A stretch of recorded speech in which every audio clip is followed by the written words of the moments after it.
Jerry. Well, thank you all for coming. We appreciate it. If you can't hear us in the back, please let us know.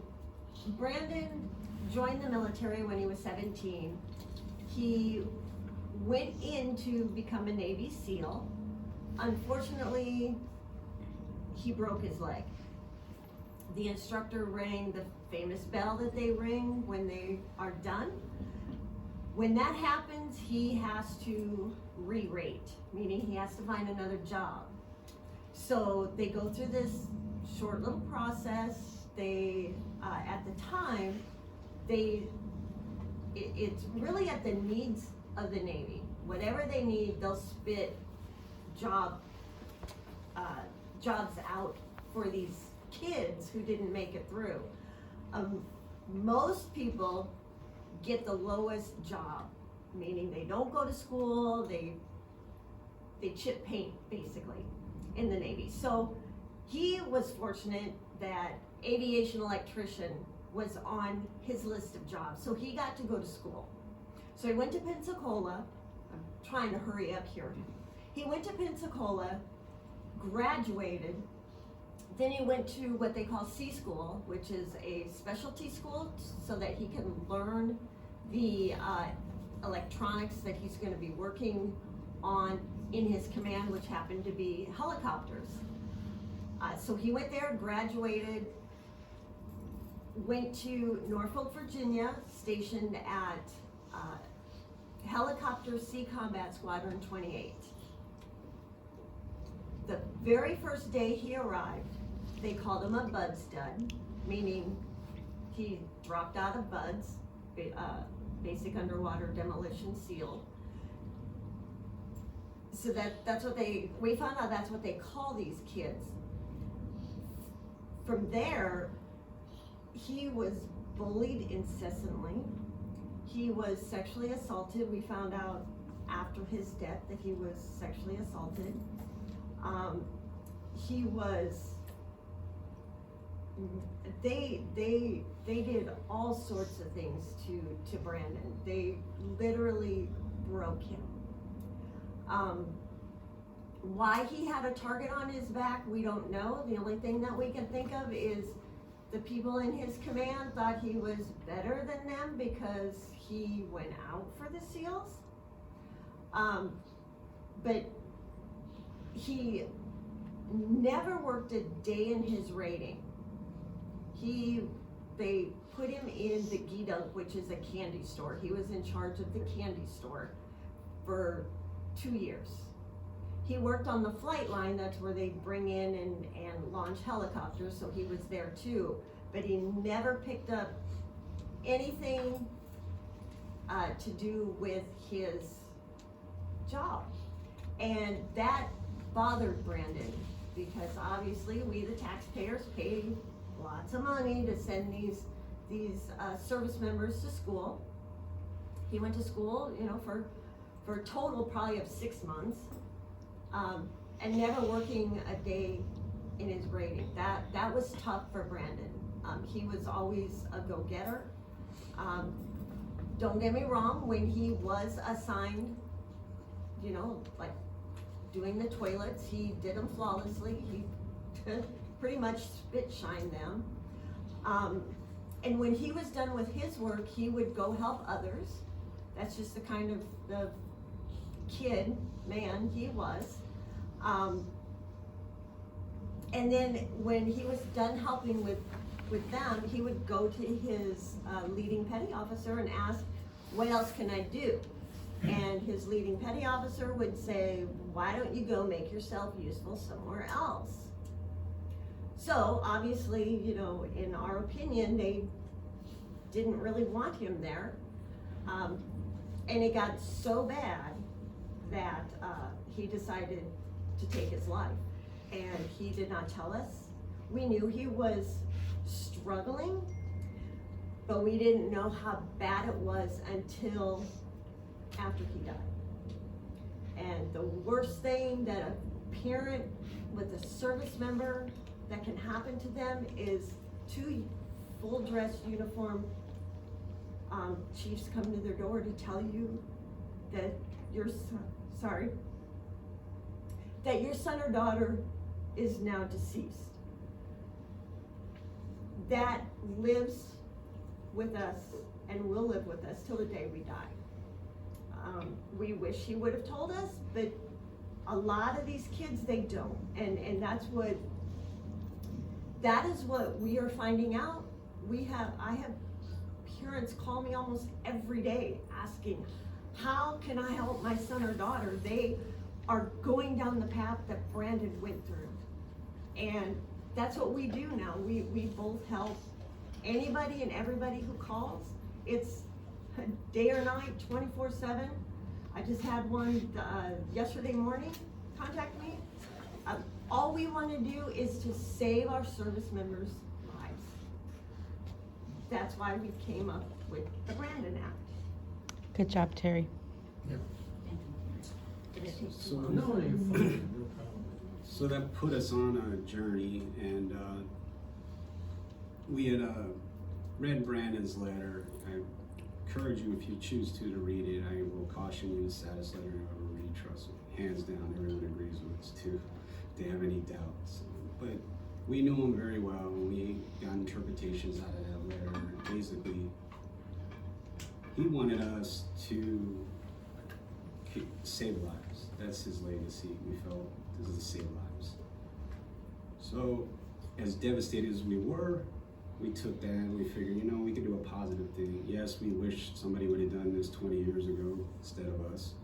Our son would be alive. But we figured somehow, some way, we got tasked with this. So we took it, we started writing it, and we wrote, and we came up with the Brandon Act. And we decided we'll go to Congress with it. And we literally, you need to envision this. And tomorrow, I know you guys are taking a tour. Just think about, we bought a brand new car. We hopped in the car, drove to DC, and we went door to door. We had some appointments, we went door to door in regular clothes. We were running up and down the steps, and everybody saw us. It was kind of funny. And ironically, our first office we went to was Congressman Moulton, and he embraced and wanted to be a sponsor of it, the lead sponsor, and wanted to take it and run with it. And we said, sure. And we continued on with appointments, and there was some good and bad. And remember, when you're pursuing something, you get a lot of no's, trust me, over there. 535 people we spoke to over the years up there on the Hill. And so that got it in motion, and the first year, it passed the House, but unfortunately it did not pass the Senate. Unfortunately, DOD was against it too. That was the biggest problem, was DOD, ironically. DOD, you'll find out, this is not negative what I'm telling you, but they like to do things their way, and they like to get things that they want, not what you want. There is a difference, that's all. It's not negative, it's just, that's the way it works. So it was forced on by Congress, basically. But that year, so it did not pass. So we regrouped. Congressman Moulton wanted to continue on with it, so we did. We came back, and I'll just say recruited LULAC. And then, of course, we became members. And LULAC assigned it to their Veterans Committee, which obviously was Roman here. And there were 4 of us, basically.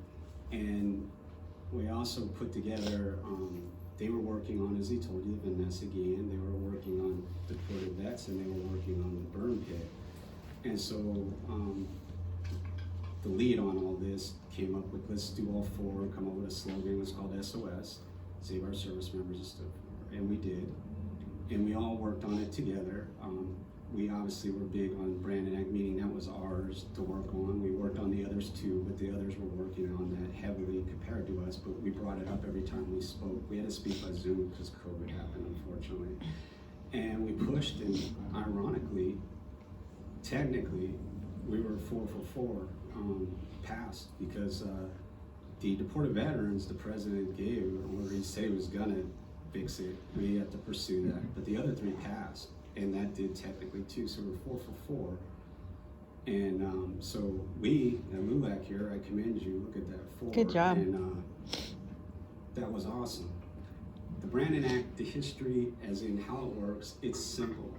when we first wrote it, it was harsh. We wanted accountability, and we still feel accountability can cure this. However, Congressman Moulton told us, I'll go with it. It's going to take 5 to 7 years to pass. He said, we tone this down, we can get it passed this year. It's like, well, then we need to tone it down. We're losing 3 a day, we're losing 22 veterans a day, and we got to do something here. So we can't wait 7 years. So the thought was, we'll tone it down and we'll amend it later, because that's way easier to do. So we went with it. As I told you, it passed. The simple form of it is, if you have any kind of crisis, and I mean anything, I know it focuses on mental health and it will always be attached to that, and that is fine. But if you have an alcohol problem, a drug problem, you're sexually harassed, assaulted, you just say, I invoke the Brandon Act, and immediately the command has to help you and ensure, if you haven't already, that you have appointments to get help. And they cannot retaliate against you. And you can use this without notifying your command. So, I mean, at midnight, you can pick up your phone, you want to use, we'll just say, an app, you can get a hold of a psychologist and talk to them, and you can continue to talk to them for as long as you want, meaning several days in a row, whatever. Call a hotline if you want to, do whatever you want. You don't need their permission, and they don't need to know about it. So that's as simple as form right there. It empowers the service member. And it's a tool in their toolbox. There are many other tools they can use. Unfortunately, they either don't know about them or commands frown upon it. And unfortunately, your command does have a lot of influence on you. So you need to know what you can do to save lives. And we feel it will. But we also know from the get-go that once this is implemented, we believe it'll work immediately, but we're going to tweak it when we get numbers and see where it goes. And we'll come up with, we have all kinds of things. We have programs we've written that we want to use. We have other ideas. I just want you to know, if you ever jump out on this journey as LULAC or on your own, you need help. And when I say that, it's not, don't get me wrong, if we had $1 billion, it'd be a lot easier, but it's not necessarily monetary. It's people's time, people helping in small ways. You can't do this without their help. You gotta have help. So we could sit here for hours thanking all kinds of people, but you put together, I call it a working party. That's in the military. That's what you put together to get work done. And that's what the Brandon Act was designed to do, save lives. We're in this life-saving business. We did sorry, I lost my thought. But active duty, so this does active duty good. The thought is, if we could fix active duty, we can fix future veterans by de facto. Because, like it or not, you'll hear more. The VA inherits the problem. Okay, active duty causes the problem. The VA inherits. Yeah, I know they have a bad reputation and all that. You hear things, don't believe everything you hear. But the bottom line is, they do actually a really good job. You'll hear more. What I mean is, they have things set up in place already. You'll find at active duty, that was the whole thing of the Brandon, they don't have much, and whatever they have, they don't even teach and put out. They don't have posters, all these things. And so, you have to teach people what's available to them, and one could say what their rights are, and understand to use the rights. So that is a journey. I'm being quick here, moving on, and